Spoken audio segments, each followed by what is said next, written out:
The southeast Kansas town of Chanute is home to many historical homes and buildings. On the west side, living inside the senior living center, is one of the town's true treasures. Margaret, what do you think about being 112?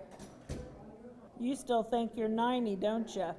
Margaret Hollenshead will turn 112 on Saturday. On this day, she was pretty tired, and it was clear the senior living director, Barbie Bond, would be answering my questions. Before I arrived, a group of elementary school children stopped by to perform for the birthday girl, who taught music to 4 generations of Chanute students until she retired 47 years ago. So we had the kids in, and she really interacted with the children while they were singing with her and everything. She goes like this, like she's directing them. Want a drink? And I found out shortly before I showed up, Margaret swigged her favorite drink, Bacardi rum and Coke. What do you think has let you live to be 112?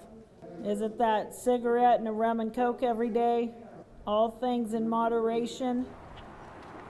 Margaret was wheeled back to her suite to sleep, so I headed downtown to the Cardinal Drugstore, where there's another piece of history I had to see. This is believed to be one of the oldest and last soda machines in Kansas. So yes, I had to enjoy a Coke. Thank you. And that original all-brass 1908 cash register is one of the few things in town that outdates Margaret. Just think about what she's lived through.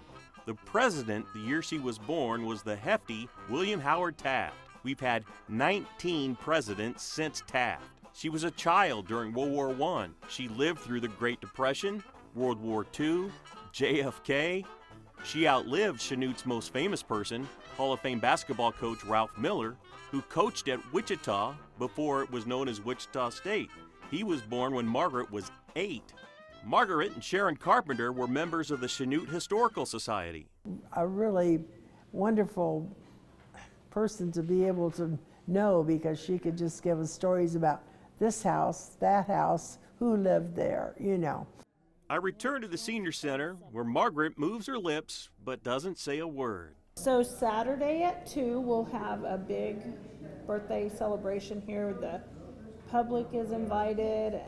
Anybody, all of her old students, her former students, a lot of them are going to be here. It's amazing. I mean, and you know, like I say, to me it's sad to think that she's at that age and not really, I don't think, can say enjoying it. Whereas, you know, in her 90s, I think she was still, you know, able to enjoy things that were going on. You look at me. And I couldn't leave without asking what the secret is to living a long, healthy life. She'll typically tell you it's her rum and Coke and a cigarette. One a day and keeps the doctor away.